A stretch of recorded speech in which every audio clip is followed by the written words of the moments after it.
نرجع لكم مرة أخرى في حصة جديدة في المنظار، وباش نحاول نجاوب على سؤال يجينا على الضرائب المرتبطة بملكية العقارات في تونس. السؤال ظاهرا المقصود بيش هي معاليم تسجيل يعني عقود العقارات في تونس، يعني الضرائب، ضرائب أو معاليم التسجيل سميوها أصح لهنا.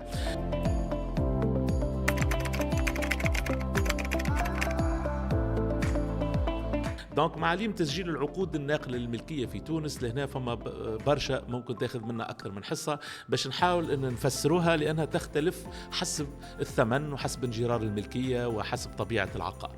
اذا الحاجه الاولى المبدا لو برانسيب هو انه واحد شرى عقار ارض والا دار، معاليم التسجيل هي 6% من الثمن نتاع العقار اللي شراه. نحكيو على عقد بيع، دونك واحد شرى عقار، العقار نقصده ارض والا دار. الارض والا دار هذه سواء مبنيه ولا غير مبنيه ولا ابارتمون ولا اللي هو، اذا كان شراه من حيث المبدا لو برانسيب، هذا فما استثناءات باش نحكيو فيها من بعد، باش يخلص 5% للقباضه، 1% سي بي اف اداره الملكيه العقاريه، والا على العقارات الغير مسجله اذا كان العقار ماهوش تيتري. المهم المجموع تاخذوا القباضه 6% من الثمن. يعني اليوم شريت ارض والا شريت دار ب 100 مليون، راك باش تخلص 6 ملايين للقباضه معاليم تسجيل. في يدك 60 يوم فقط باش تسجل القباضه، سينو تولي تدخل في البيناليتي دو روتار، تولي بالخطايا. وهذاك علاش محرر العقد مطالب عدل الاشهاد وقت اللي يكتب لك عقد الشراء يقول لك في يدك 60 يوم من تاريخ اليوم، الكونتور يتحل نهار تاريخ امضاء العقد باش تخلص في 60 يوم باش ما تخلصش بالخطايا. كي تخلص تمشي تخلص 6%. هذا اذا كان العقد هو ناقل للملكيه، يعني عقد بيع في عقار.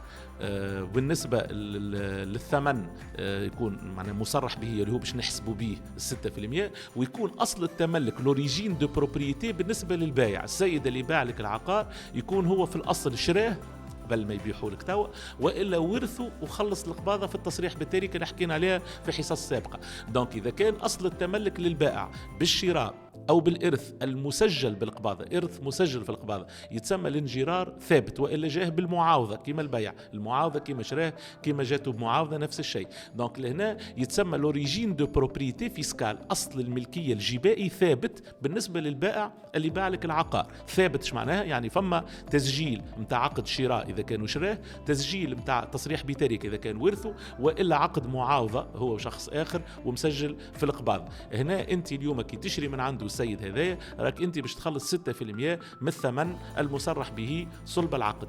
هذايا المبدا في تسجيل العقد. لكن اذا كان توا السيد اللي باع لك ورثه وما عملش تصريح بتركه،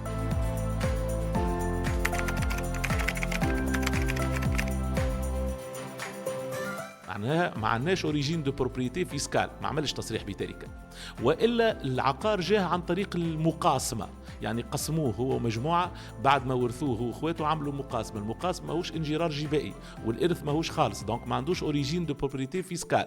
والا عنده حكم من المحكمه، حكم تسجيل عقاري، جاه بالحوز والتصرف، عنده سنين يتصرف فيه ومشى يعمل قضيه في مطلب تسجيل نسميوه في المحكمه العقاريه، وحكمت له المحكمه. الحكم هذاك زاد ماهوش اوريجين دو بروبريتي فيسكال. دونك لهنا يتسمى فما ديفو دوريجين، ما عندوش اصل تملك، لا عنده عقد شراء مسجل، لا عنده تصريح بتركه مسجل، لا حد شيء. في الحاله هذه الشاري باش يزادوا له 3% اخرين، باش يخلص 6% ويزيد عليهم 3%، معناها باش يولي جمله يدفع 9% من ثمن الشراء. يقول القائل شنو ذنبه باش يدفع 3% الزايده؟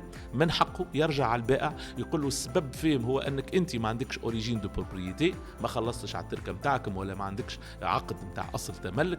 دونك في الوضعيه هذه من حقه ينيغوسي معاه، يبيع ويشري معاه، يطيحهم له من الثمن ولا يتحملهم البائع. ولهنا يعني في مبدا اتفاق بين الطرفين وقت النيغوسياسيون دو بري يزيد ينيغوسي المصاريف. هاي فرصه باش يعرف اليوم انه اذا كان واحد باش يبيع لك عقار، من بين الحاجات المهمه تعرف العقار هذايا منين جاه الملكيه، اسكو شراه والا ورثه والا بحكم والا بمعاوضه ولا بمقاسمه ولا اصل الملكيه كيفاش جاته. دونك هذه مساله مهمه باش نعرفوها، واللي هي حاولنا اليوم باش نوضحوا في اطار تفسير معاليم التسجيل بالقباضه الماليه لعقود الشراء نتاع العقارات. هاو كيفاش تسجل، راك باش تسجل المبدا 6% اذا كان هو مريق الوضعيه الجبائيه نتاعو في مستوى اصل التملك، والا 9% اذا كان ما عندوش اوريجين دو بروبريتي فيسكال. في صوره ما العقار فات الثمن نتاعو 500 ألف دينار، راك لهنا واقل من المليار، يعني بين ال 500 مليون والمليار.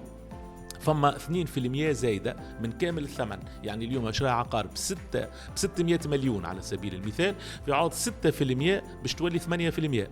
وإذا كان لوريجين دو بروبريتي ماهوش ثابتة، ما قلنا 9%، باش تولي 11. دونك ديما تزيد 2% من كامل الثمن. إذا كان الثمن بين 500 مليون والمليار، 500 فما فوق وأقل من المليار باش تولي 8%. إذا كان العقار القيمة متاعه فوق المليار ولات 10% قباضة، يعني في عوض 6% تولي 10%.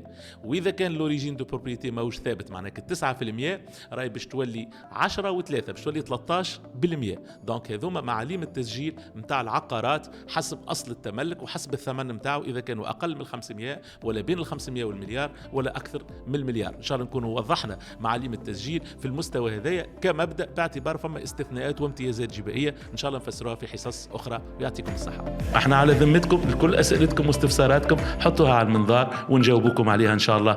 كل أسبوع نكونوا معكم، ومرحبا بكم.